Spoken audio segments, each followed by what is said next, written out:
अस्सलाम वालेकुम नाज़रीन, मैं हूं वकार यूनस और आप देख रहे हैं पढ़े लिखे लोग। आज फिर हम हाजिर हो गए हैं और आज इन दो शहज़ादों का इम्तिहान यानी ये दोनों ही CSS के एस्पायरेंट्स हैं, जैसा कि मैंने आपको पहले बता चुका हूं। तो आज हम इनसे पूछते हैं कि इन दोनों का CSS का एक्सपीरियंस कैसा रहा है। तो सबसे पहले पूछते हैं अनस साहब से। तो साहब, मैंने वैसे बड़ी मुश्किल कहा है आपको। मैंने भी ना बड़े अजीब लग रहे हैं ना कबो।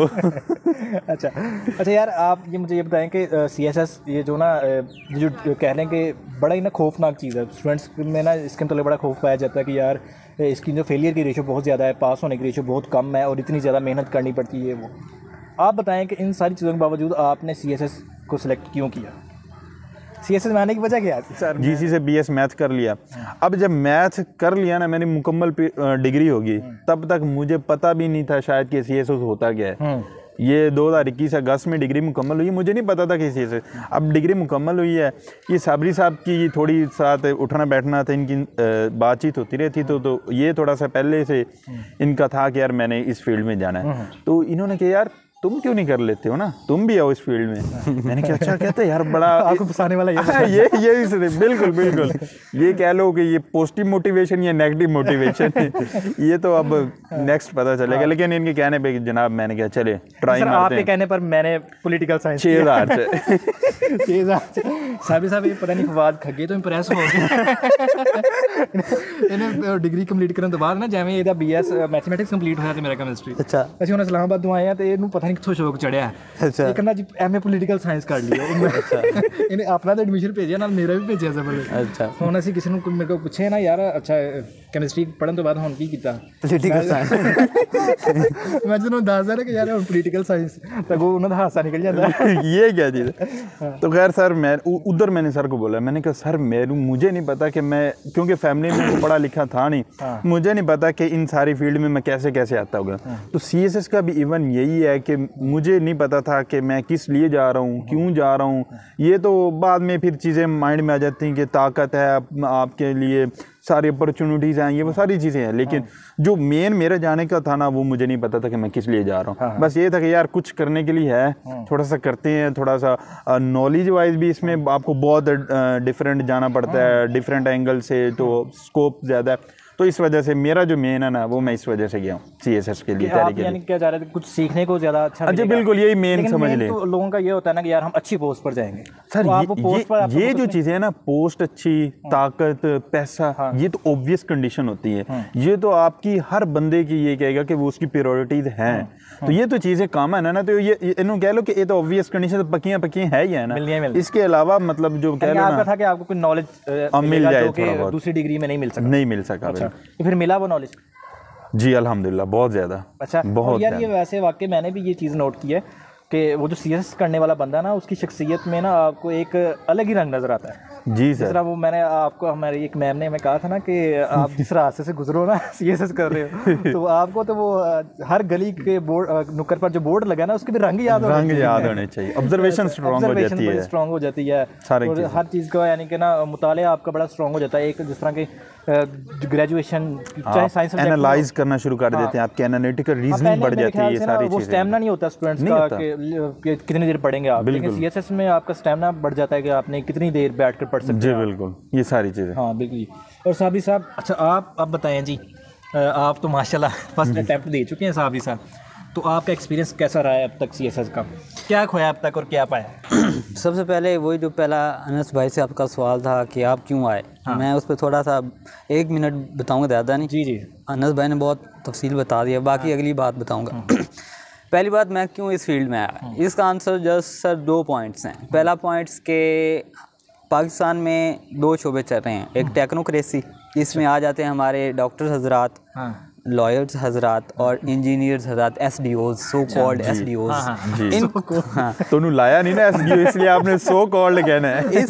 इस हायरार्की को कहते हैं टेक्नोक्रेसी, इसके पैरेलल चल रही है ब्यूरोक्रेसी। अब पाकिस्तान मुआशरे हर कंट्री का अपना एक सिस्टम होता है, अपना एक प्रायोरिटीज़ होते हैं। तो हमारी जो कंट्री ने ना हमेशा ब्यूरोक्रेसी को नवाजा है, ब्यूरोक्रेसी ने रूल किया है, उसकी अलग रीज़न है।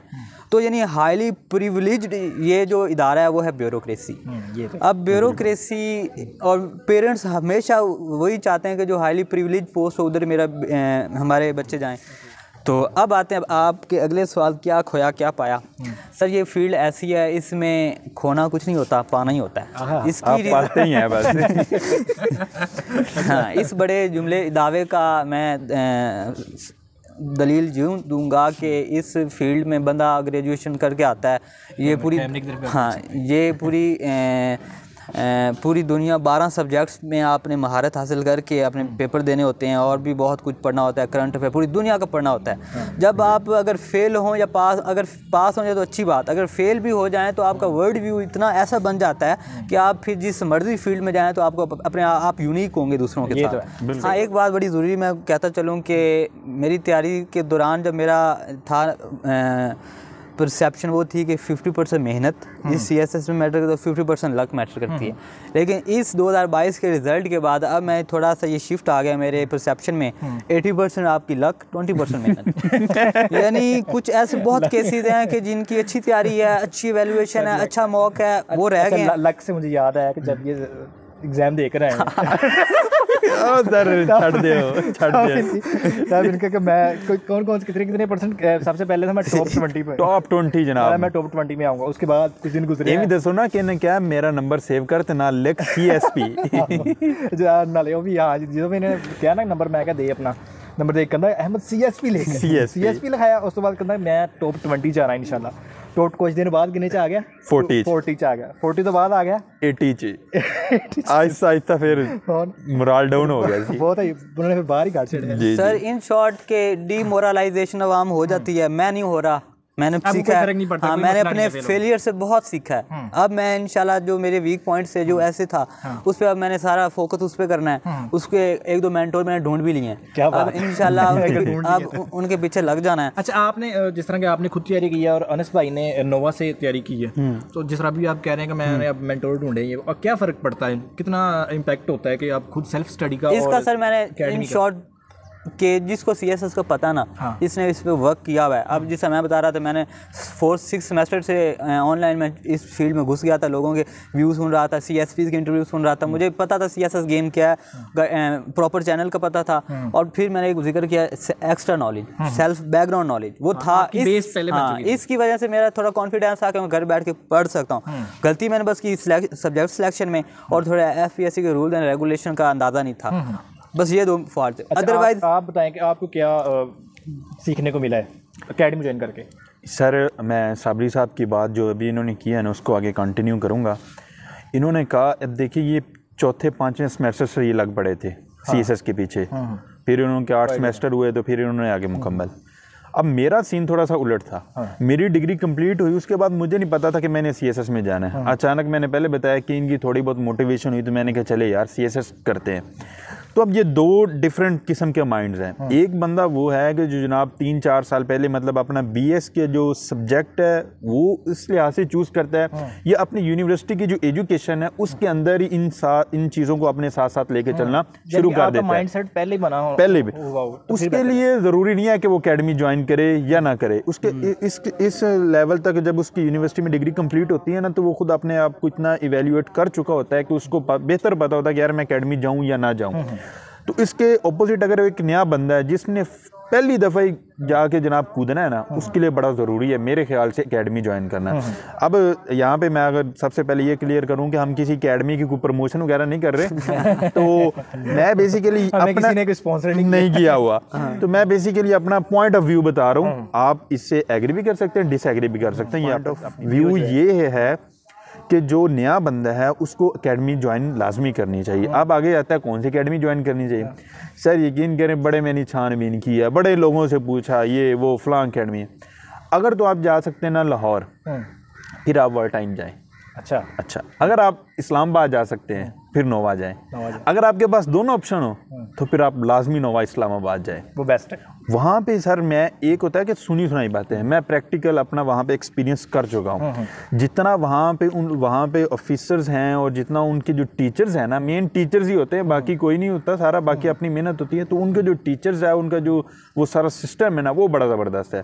तो मैं कहता हूँ अगर कोई चाहता है कि मैं अकेडमी ज्वाइन करूँ तो उसको फिर लाजमी जाना चाहिए कि वो नोवा इस्लामाबाद जाए। ज़रूर ज़रूर सर। ये हमारे जो ना आज की वीडियो में कोई यहाँ पर ही कंप्लीट करते हैं हम, तो नेक्स्ट जो हमारी वीडियो होगी, बाकी जो रह गए आपका एक्सपीरियंस सब्जेक्ट सिलेक्शन। सर आपने ये इतना बड़ा वसी और इस टॉपिक छेड़ लिया, इसके ऊपर तो बड़ी बातें भी हो सकती हैं। हम आइंदा आने वाली वीडियोस में ना बातचीत करते रहेंगे। और नेक्स्ट मैं आपको पहले बता दूं कि मैं सब्जेक्ट सिलेक्शन पर आपसे बात करूंगा, ठीक है। और आपका सब जो एग्ज़ाम देने के दौरान जो आपको मुश्किलात पेश आई हैं उस पर वो कैसा एक्सपीरियंस रहा है आपका। और बाकी जितने भी हमारे आने वाली वीडियोस में जैसे जैसे हमें जो टॉपिक मिलते रहे वो हम डिस्कस करते रहेंगे। जी शुक्रिया। तो नाज़रीन, आप हमें अपना फीडबैक ज़रूर दीजिएगा कि आपको ये वीडियो कैसी लगी है, और हमारे चैनल को भी लाइक, सब्सक्राइब एंड शेयर ज़रूर कर दीजिएगा। Thank you so much. देखते रहिए पढ़े लिखे लोग विद वकार यूनस, क्योंकि अभी तक आपने देखा ही क्या है। अल्लाह हाफ़िज़।